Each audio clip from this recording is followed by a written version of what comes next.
everyone. I'm so glad that you could join us this afternoon. We have a fantastic session today from Rolando, Balli with Ozadi. Before we get started, just a few things. We are recording our session today. We ask that everyone turn their cameras off and mute themselves during the presentation. I'll be monitoring the chat so you can share questions there, and I'll share them with Rolando. April Conkey is running tech for us today. Thank you so much, April. And because I am recording today's session, I will share the link out tomorrow in an email. And if you're uncomfortable with your name showing, you can change your name to anonymous and then private message April with your name, and so she can track your attendance today. And then I'd like to go ahead and do our land acknowledgement.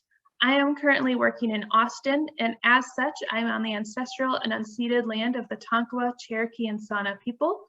Our ongoing colonial presence on Indigenous lands compels us to take action now to counteract the effects of colonization. The work we do through the Texas Children in Nature Network is one small step towards that effort. And I'm going to put a couple of links in the chat about land acknowledgements and about the people groups who are here in Austin. And I'm going to go ahead and turn it over to Rolando. Thank you so much. Thank you, Sarah. So I'm going to just really quickly escape out of here so you guys can, and stop my share so you guys can have a big picture view of where I am at. I actually live in Austin, but where I grew up is Albuquerque, New Mexico. And I just got married this past weekend, and we chose my father's home because we have this view of the mountains, and this is where I grew up as a kid. So it's extra special meaning to me to be home and where I got my love of nature and to be giving this presentation. So I'll go and share the screen again and then go to my play view. Okay, so welcome to our presentation called Awesome, What Adults Can Learn from Children in Nature. The reason I titled this Awesome is because nature, and one of the things that nature really does is it inspires awe. And we're going to learn a little bit about how awe can really be a creative force in our lives, and also a stress relieving force in our lives. And during today, we're going to also be able to see, okay, what is it about our childhood that we have forgotten and sometimes need to be reminded of? So I'm going to start by introducing myself. My name is Rolando Balli. I grew up in these mountains right behind me. As a kid, I would spend after school, after I get home from work, I'd be going into these mountains to go in and explore. And I'd like to say that I know every nook and cranny, but it's been about 30 some odd years, maybe 40 some odd years since I've been up there playing as much as I did when I was there. So I'd like to go over my nature profile and how it aligns with who I am and how I got to being where I am. And so when I grew up, as I mentioned, I have a father who is very much into nature. He was the one that took me, and all my experiences about nature as a kid growing up were with him. Of course, my mother as well, but it's my dad's influence that really propelled me to this love of nature that we have, and including him building these houses that are at the foothills of the mountains. I grew up in Albuquerque, and I went to school in a little university called New Mexico State University in Las Cruces, New Mexico. If you guys have all heard about Hatch Green Chili, it's about 30 miles south of Hatch. And in Las Cruces, where I was very active in student government, and also, being a college student, I didn't spend as much time as nature because I was busy being a student. Although we would do a lot of outings and stuff outside, it wasn't as much as easily accessible, or I didn't make as much time for it as I did when I was a kid growing up, when the mountains were in my backyard. After college, I graduated and got jobs with General Motors and then with Dell. Both of them were international positions, and I was traveling throughout Latin America mainly. And then I realized as I was going to some of these places, and including the Caribbean, I was the account executive for the Caribbean region for Dell. I started realizing, wow, I'm going to all these places every other week. Might as well, see what I can do to explore. And I would start bringing my snorkel gear, and I would, snorkel, when I was off from work. And that was something I started to integrate into what I was doing. So I was integrating nature into my career because I was traveling to all these beautiful islands and beautiful locations. Why not take advantage of them?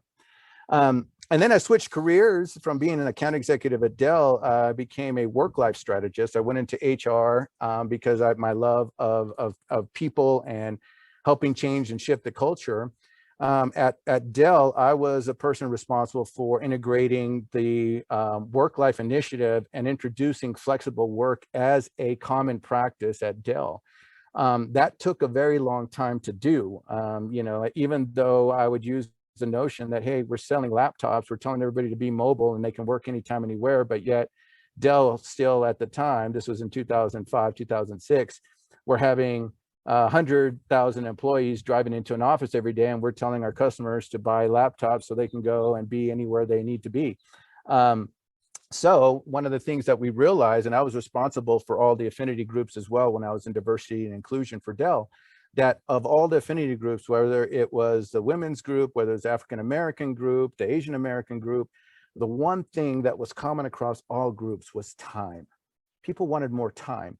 So I built this work-life strategy to say, hey, let's allow our employees to actually be flexible in the ways they work. And in 2010, we launched what was the Connected Workplace Initiative. And immediately we saw in the next employee engagement surveys that the work life question around my manager supports my efforts to balance my work and personal life went up 12% globally, but it went up 20% in the US. And fast forward 10 years later after that, when COVID hit and impacted, Dell was very ready to adapt and have the majority of their workforce now working from home based on when we launched this initiative in 2010. But when I had that initiative and I was launching that, I was so focused on just doing that, I realized that as a work-life guy at Dell, I had no life, right? And I started doing other things. I was speaking at conferences about Dell's journey, and one of those was in Seattle, and I saw Mount Rainier out in the background, and I'm like, oh my gosh, it was calling me. And why it was calling me, because it was calling me from my roots as a kid. As a kid, I grew up and hiking that mountain right behind me and seeing Mount Rainier. It was 20 years later, it was like, oh my gosh, what am I doing? So I started, I left corporate and I said, whatever I'm going to do next, I'm going to do. And my mission in life is to help people integrate more nature into their lives, because I saw what it did to me and how it improved my life. And I've also walked the Camino de Santiago, which is a 500-mile journey from France across Spain to Santiago. And that was those two, Mount Rainier and the Camino de Santiago, were my best adventures of my life. And I've done them in the past 10 years. It was great. And so I created a company that was called Ozadi that says, wait a minute, we can have a life that's integrated with nature. And so this is kind of why we're here today. So earlier we asked for you to bring out a piece of paper and a pencil. And the purpose of this exercise going forward, now I'm going to turn it over to you, and to have you do an x-axis and a y-axis, one being the times that you were connected with nature and the different times. But if you can pick certain times in your life, whether childhood, early adulthood, early career, mid-career, late career, wherever you're at, but just start charting across these areas where how you've been integrated with nature. How much time are you really spending with nature? Now, I also know that we're in a group of a bunch of folks that teach nature and integrate nature as part of what they do for a living. But I would still like you to kind of chart out these different life stages, how much nature was in your life. So we're going to take a few moments, and again, just follow this same simple pattern here and create your own natural profile. So we're going to take about a minute for you to do that.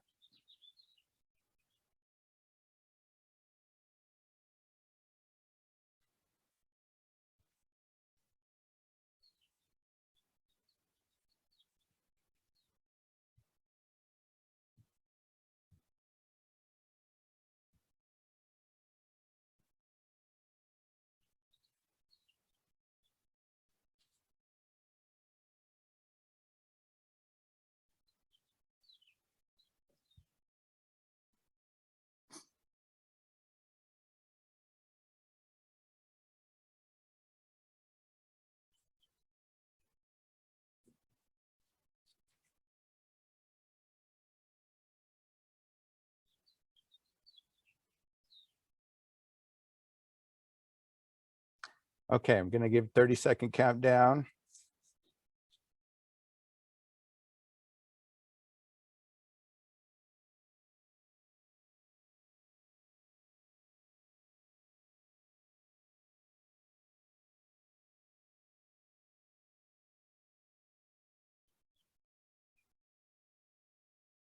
All right, so if we could have everybody now finish up. We're going to come back to this in a few moments. Thank you for doing this. Okay, now we're going to launch a poll. And this poll, there is no wrong answer. It's really about your dream vacation.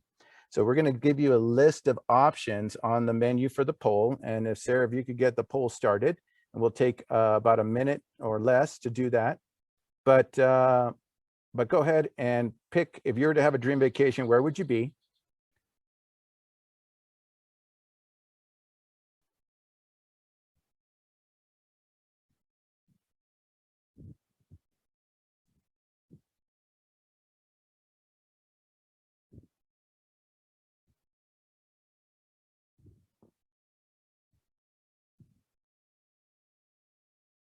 Okay, and I think you have to hit submit at the end of that for it to count. Great, I see the numbers going up. We have 82% of you that have voted.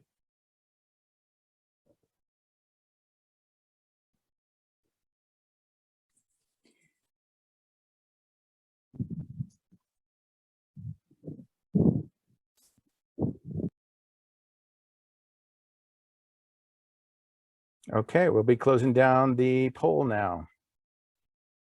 All right, do you want to share the results there? Okay. It looks like 42% were in a beach or area with water, and 46% were in the mountains or wooded area. My place is in the desert. Obviously, I'm in the desert mountains, actually. It'd be kind of the combination of the two. Other area exploring outdoors, and then we had nobody at some indoors, and we have some other. We have 2 people picking other, which is great. So let's go ahead and stop the sharing of this. Thank you. And can we close out that poll from the? Says it's closed on my end. Okay, so I'm going to. Okay, here we go. There we go. All right, so it's between the ocean and beach and mountains were a good 90% of where most of you were. Now, if you think about, one of the things I want you to think about is that what about these places inspire you?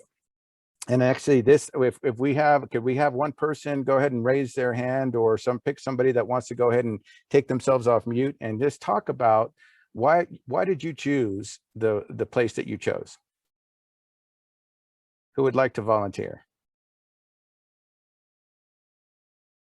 Okay, Laurie Jo Edwards.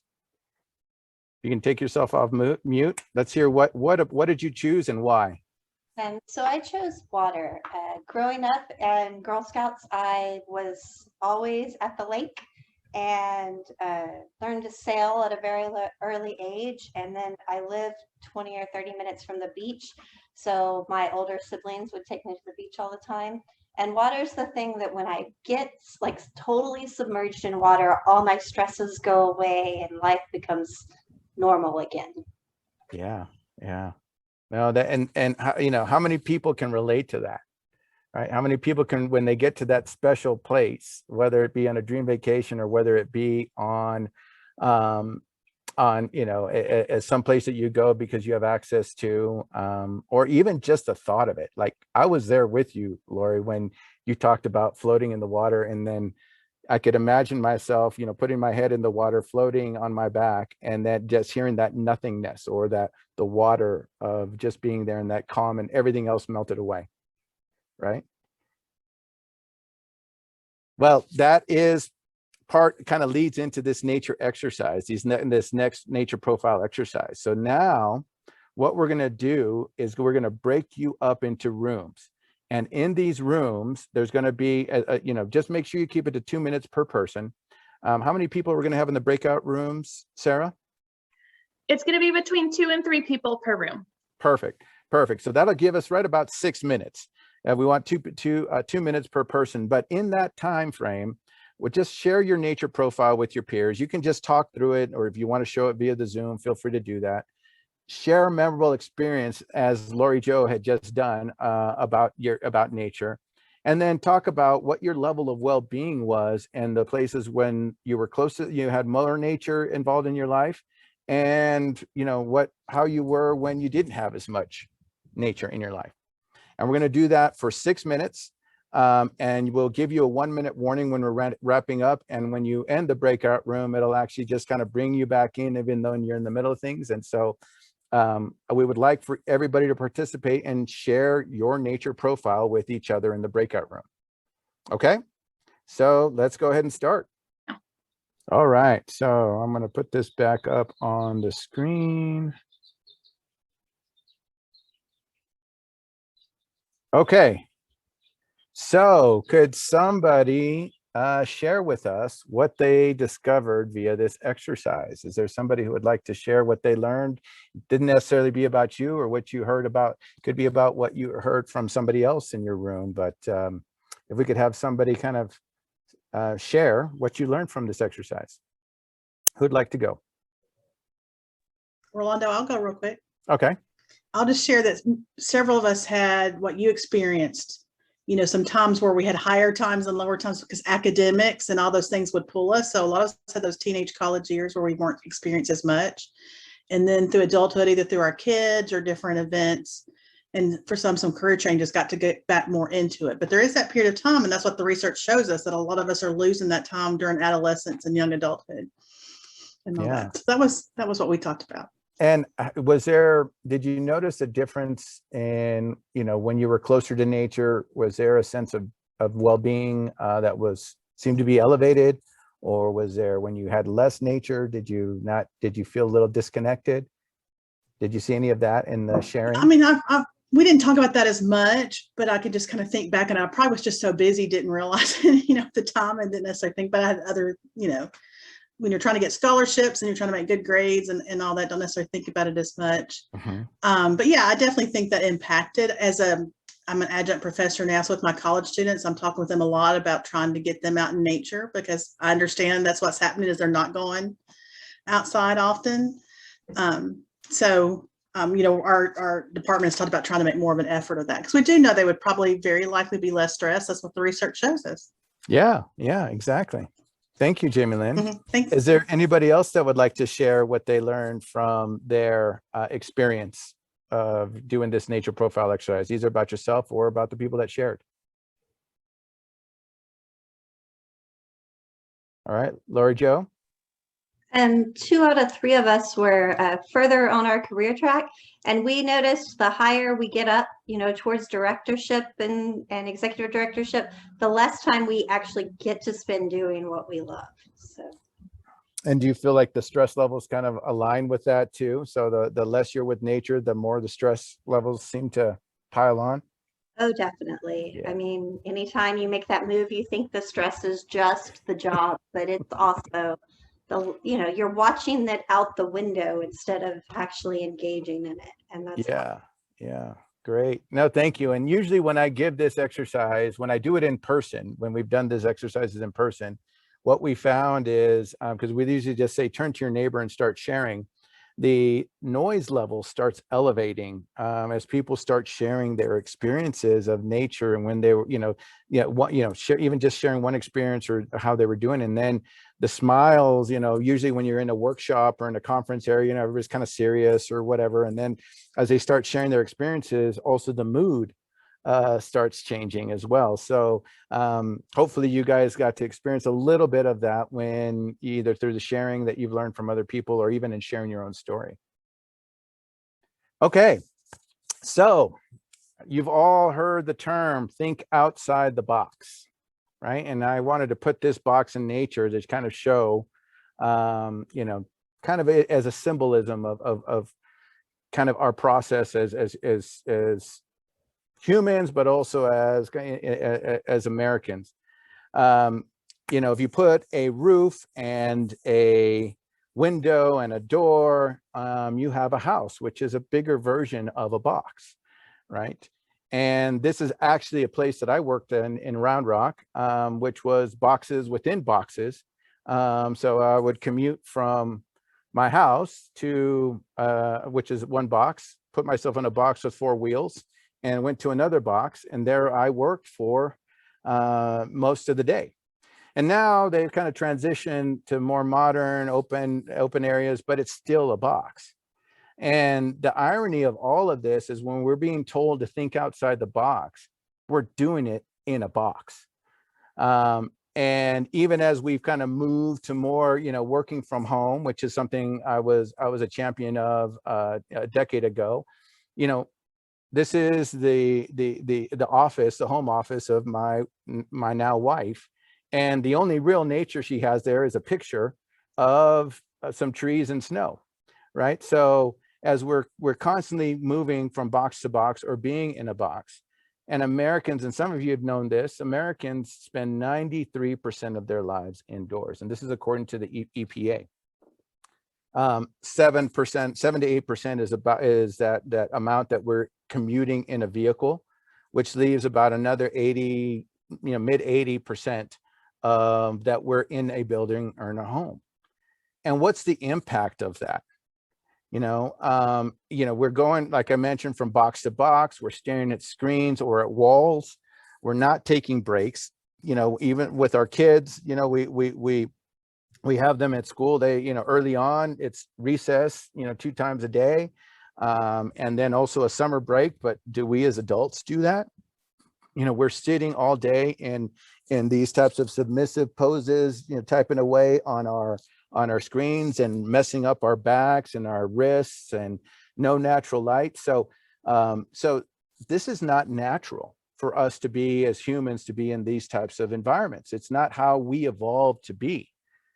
And the outcome of this is that stress levels are the highest they've ever been. Depression is the highest it's ever been. Epidemic of loneliness is higher than ever. And this was before COVID. So before COVID, that added on to this, about this stress, you know, we had the highest levels that we've ever had, or that we've recorded, of burnout, of depression.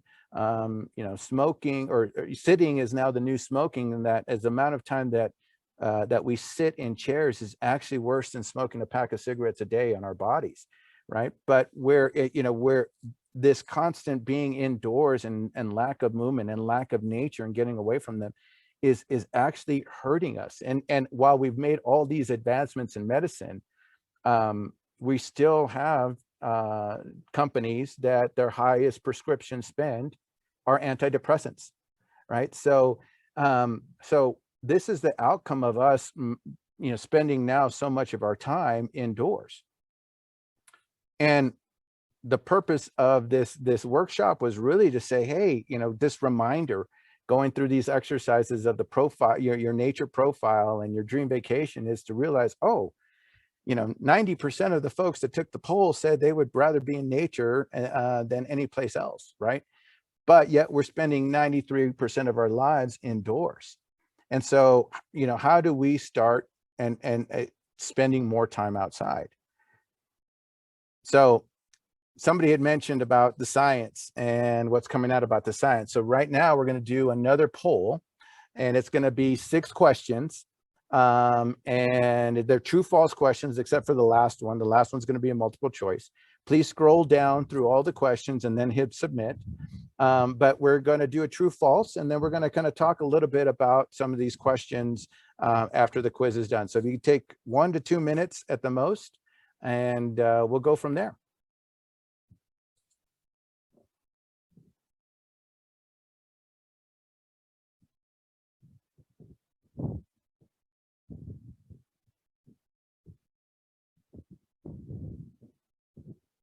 And don't forget to hit submit at the end.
Okay, looks like we only have a few left, so make sure you hit the submit button. And we got almost 90% of you that have voted. Let's give it just a few more seconds.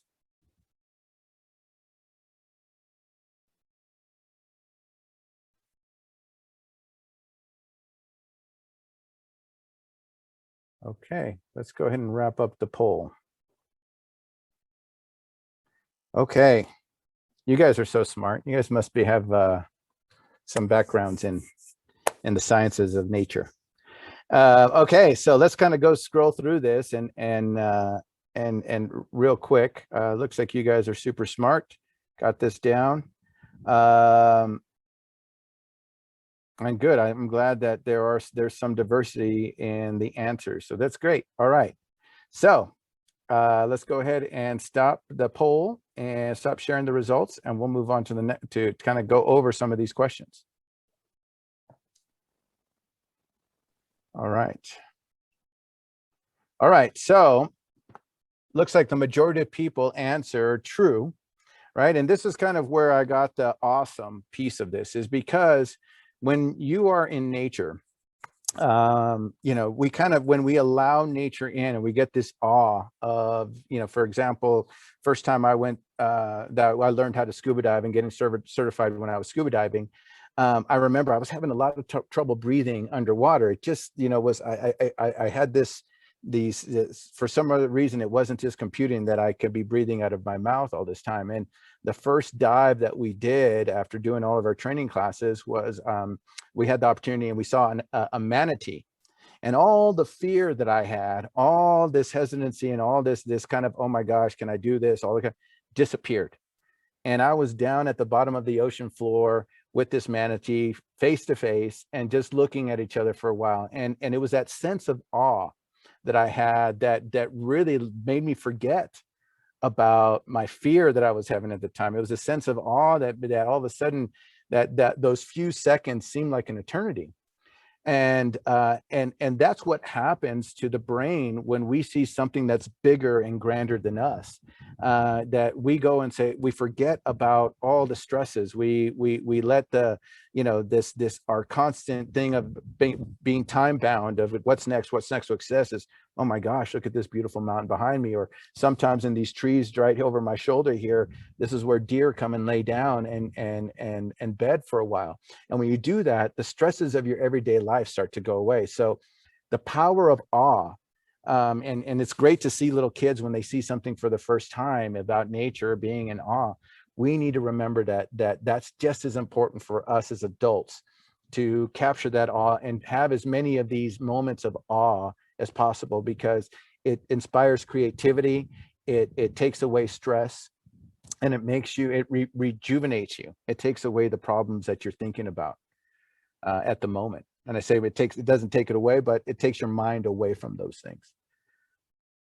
The air quality, everybody pretty much got this one. According to the EPA, you know, air quality is actually worse indoors, despite being in Texas, where we have a lot of allergens. There, it's still better to be breathing fresh air than it is indoor air, right? So one of the things that we try and tell people to do a lot is get more fresh air circulating inside of your buildings. Goes a lot with what we're learning about, you know, COVID right now as well. It's fresh air, open air, when it doesn't let these particles that have bacteria, bad bacteria and bad viruses on there settle down. So a lot of open, let your home breathe as well.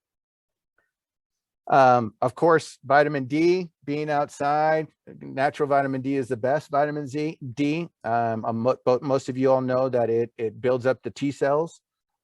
There's also something in plants and trees. It's called phytoncides. It's a natural chemical that the trees and plants put off.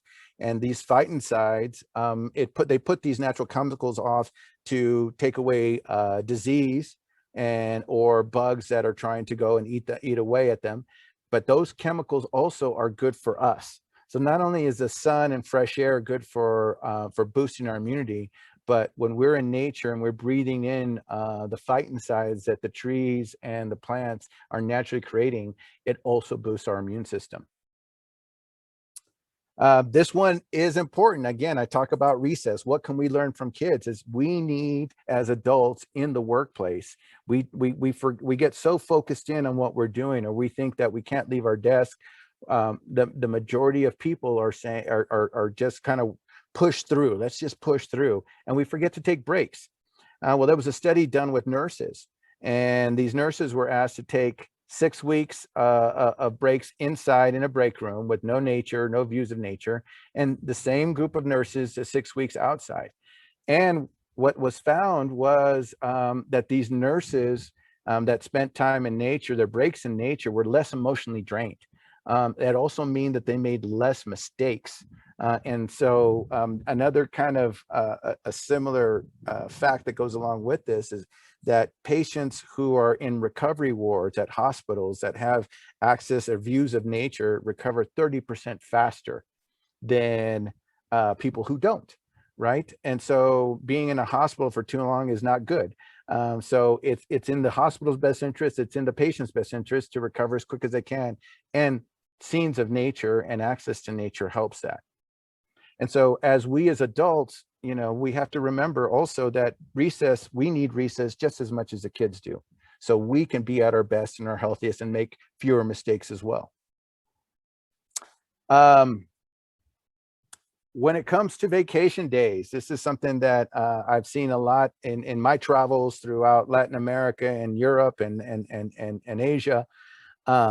I noticed that, you know, there's this thing about American culture that it's like it's a badge of honor, you know, to say I don't take that much vacation, or, you know, or we get jealous of going, oh, you know, the Europeans get 30 days of vacation as they start, and in the US it's 2 weeks. And the irony of it all is that even with 2 weeks, the majority of Americans, 67% of Americans, don't take all their vacation days.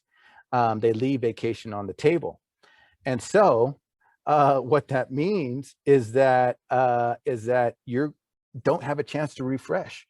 You know, we talk about kids being out of school now, and they have a couple of months to recharge and refresh before they come back to the school year. Well, I know it's hard to do with us, but at least 2 weeks, and I say with us as Americans and more in American culture, is around that piece around, you know, taking the whole 2 weeks, because studies now show that people who use their vacation days, all of their vacation days, are more likely, 30% more likely to get promoted. Why? Because you've had a chance to recharge. You don't not carrying all this weight and all this stress as you're going into meetings with your customers or with your clients, with your, you know, with your peers or your bosses. So go on vacation, take yourself, your families, go on these vacations, use all your vacation days, because and if you do it in nature, like you said, you want to do these dream vacations, it's going to recharge you. And so the last question was around how much time per week is optimal. And I saw there was some variations in this, and this is great. You know, that I would have thought too that the more time in nature, the better. Well, actually, there was a study in the UK that was done in, I think, in 2018. I think I have this here on the bottom of this stat here, but 20,000 people participated in the UK in this study, and they measured the amount of time that they were in nature. And so those that spent 2 to 3 hours in nature said that they were had about 20% more happier than those that didn't. And you saw like 4 and 5 was very close, or 5 plus, it actually didn't make a difference after 5 hours. And the same goes with health. Those that spent 2 to 3 hours in nature felt that they were in better health than those that did not. And you can also see on this chart that, you know, at 5 hours plus, you're really not, they didn't see any major gains in that area. But the number and the magic number is 2 hours. Well, if you take 2 15-minute breaks a day, you're basically getting in this time, right? So this is why we encourage companies and work cultures to now start shifting and asking their employees to spend time in nature. And obviously we need to have choice. And when we are in the middle of a Texas summer and it's 100 degrees with 100% humidity, yeah, it's not fun to be outside.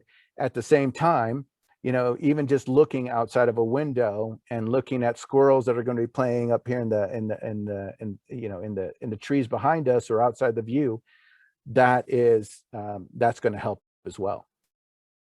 So if you integrate nature during your work time, just as if kids integrate nature during their school time, it increases focus, reduces stress, it increases productivity, kindness, health, and happiness, right? And who doesn't want that? And we want that for our children, but we also still need this as adults. Okay, and we have some handouts that show all of how much time in nature, what all that happens, and how the benefits of this. I'm not going to go through that. We're going to give you a handout. We have 15 minutes left. And really, we're going to kind of just shift. I'm not going to spend a lot of time on this because you all are nature experts. You all understand biophilia, and which is the love of nature, and how we're innately drawn. It's in our DNA. We have been wired to be drawn to be outside. And that the more we use our senses while we're whether it's inside or outside, it's the richer experience that we have. These are the things that memories are made of. So so when we can use our 5 senses when we're outdoors, this is why we're able to remember these distinct times in our lives, and we can remember the smell. I still love the smell of the desert rain when I come home and there's a rainstorm here in New Mexico. There's something very distinct about it, and it's just so invigorating. I mean, it just charges my energy levels. I could be as exhausted as I was from the wedding that I had here in the backyard. The next day it rained, and all of a sudden it was like I was alive again. So so use all your senses, because when we're indoors, we're really only using our ears and our eyes.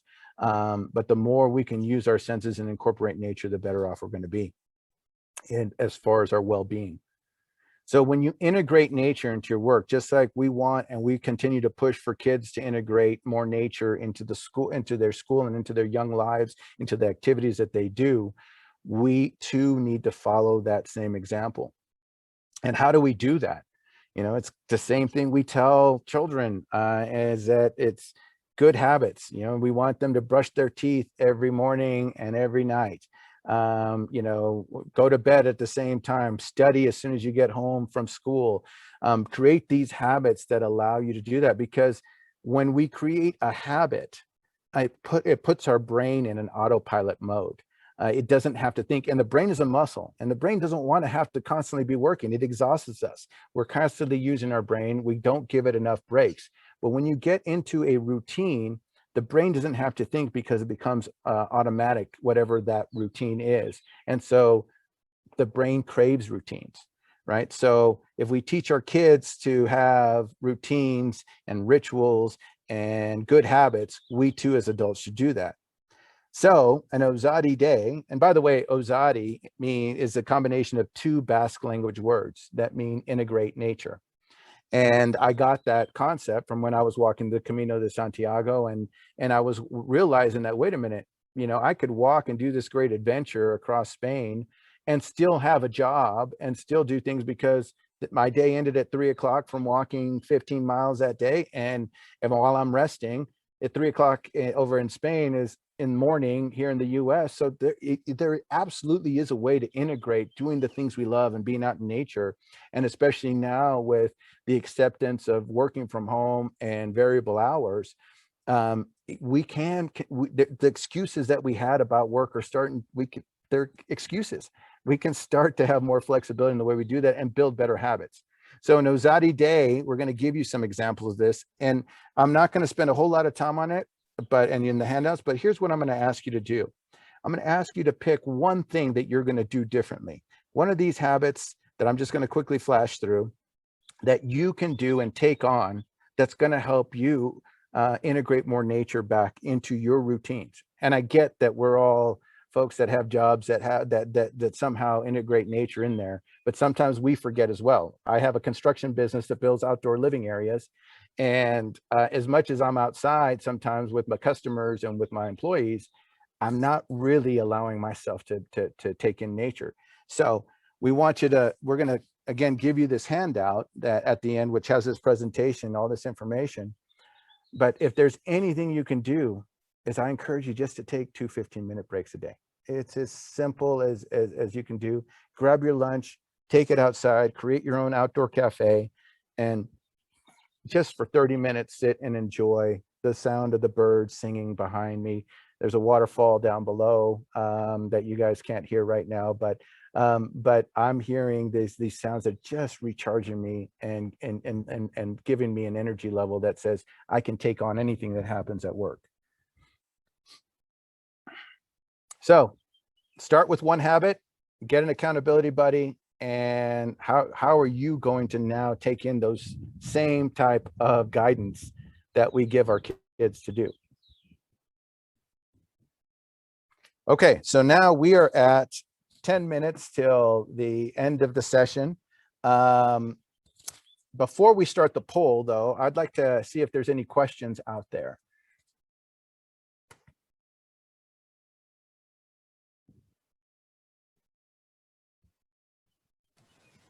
This is not probably a fair question, but I have taught in the out of doors for a long time to kids at a school district. Is there any way that we can incorporate some kind of nature class into teaching teachers in college, giving them a course on how to take their kids outside, teaching them ways to use the out of doors as a classroom or a different environment? Because I think they're afraid to, and I think with all the litigation we've had, they just don't do that. I wish we could teach our young teachers how to teach outside. I think that's a great question, and one that I can't answer. However, as a collective, as this group, I think these are great topics that we take to the people that are responsible for the curriculums, the people that are responsible for that, because there is science, and the science is growing more and more about the benefits of nature on the brain, the benefits of nature, you know, on depression, on post-traumatic stress, on anxiety, on all these things that are slowly killing our society from the inside. You know, so I think there's enough there. I think it now has to go to a body that can actually start making these changes and saying, yeah, look at all the evidence.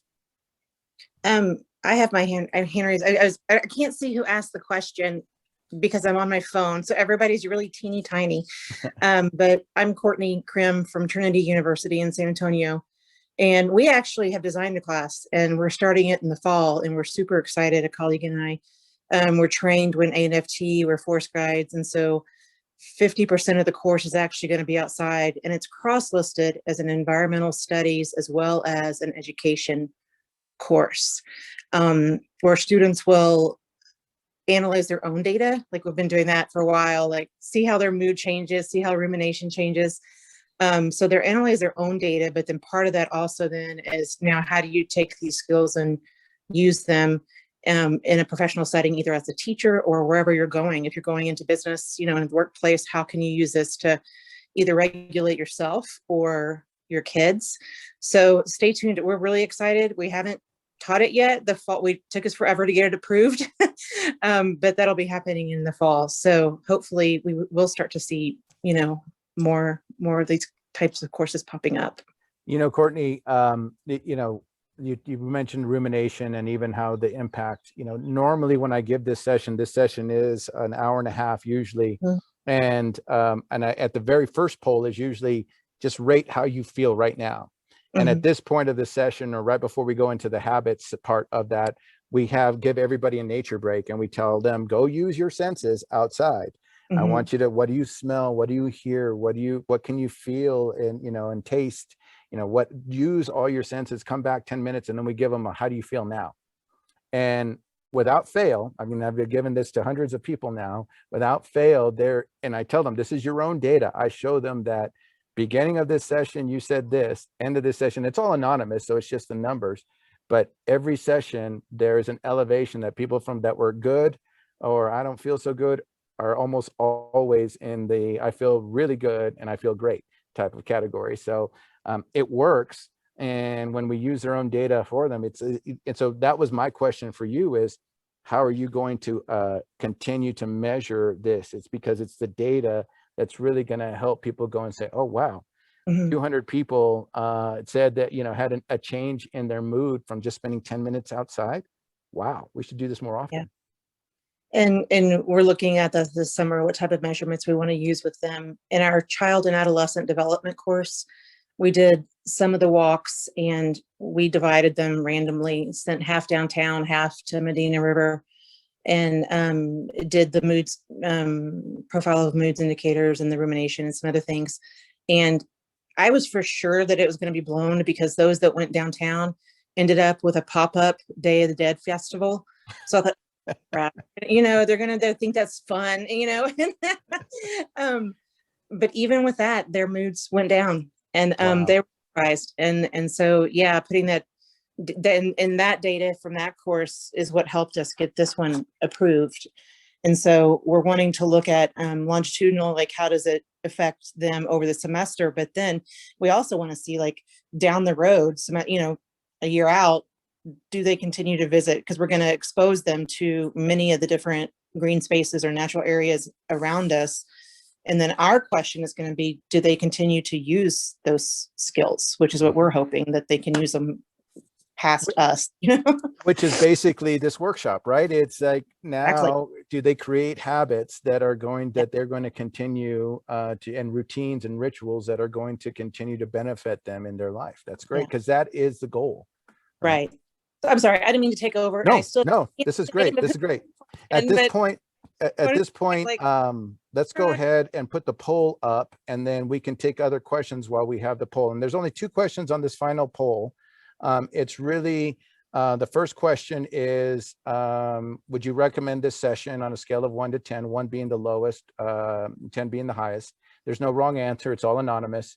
And then if you scroll down, there's another question that is, now, how likely are you as the individual taking this course likely to make a change or a habit now that you've taken this session, right? So we want to hold you accountable too, just like what Courtney was saying, is how likely are you now to do something different now that we've kind of been reminded that, oh, I need breaks too, right? So if you could just scroll down on there, answer these questions. There's no wrong answer. It's all anonymous. And while we're doing that, we can continue the discussion. If anybody else has a question, I think we have 3 more minutes for a question. Rolando, I just wanted to plug our next workshop is actually with Courtney, talking about some of this research that she's been doing. So I put the link to that in the chat as well. Excellent. Can't wait. It was perfect plug. All right. And then at the end, don't forget to scroll down and then hit submit. And then any other questions? We have time for 1 more question or comment. So we've got a question of when do you do these workshops with businesses and how receptive are they to changing? I've done this with multiple groups, both before COVID in a walking setting through the Zilker Botanical Gardens with an HR leadership team. And I will tell you the aha moments that these HR leaders had, and it was a global international team. And we kind of it's a little bit more intimate, where everybody shares in a large group environment about their nature profile and that kind of stuff. But the level of, oh my gosh, as HR leaders, nature is free. It's not going to cost us a dime to help improve the well-being of our employees, both from a stress level, from a productivity level, from a creativity level. So when we've done that with HR leaders in a face-to-face environment, retreats and workshops, outstanding results, outstanding aha moments. Now, just like anything else, we learn all this stuff, and then it's, do we implement? This is why we have at the end, I have these group discussion pieces about, hey, what are you going to do as a group? How are you going to hold each other accountable to make sure that you're implementing this? And that's on the group to do so. And on the virtual sessions, now I've given multiple of these virtual sessions. So if you see that there's a group that wants to do this, there's different ways we can. I'm based in Austin. I can travel throughout the state, even New Mexico, because my father's house is here. I travel here a couple times a year. But we're available to help you and what you're out to do, to help put together these workshops. And and we have different versions of these and different activities that are both in person, as retreats, or half-day sessions, full-day sessions, or we have a 1.5 hour workshop that we'll be happy to give and help you in your jobs of continuing to promote the need to integrate nature into the lives of everyone, not just our kids, but all the people that we're around, and hopefully shift our society from one of a high stress and conflict to a more relaxed, less, more productive, more at ease, because I'm getting this cool breeze around me and I'm hearing this waterfall behind me. Hey, I'm feeling good. So I want to thank you all for being here with us. You're going to have a handout. This presentation will be on there with some links as well. But thank you so much for sharing this time with me in my home, my childhood home. And I hope this time was of value to you. Thank you so much. Just a few things. I'm going to put a couple links in the chat for any of you who are still with us. We are actively signing on new partners for Texas Children in Nature. If your organization hasn't done that yet, please go ahead and do that. I already talked a minute about our next workshop, and then I'll also share in the email about when our next regional collaborative meetings, so we would love to have all of you for that. But thank you so much for the presentation today. Thank you everyone for joining us, and have a wonderful rest of your day.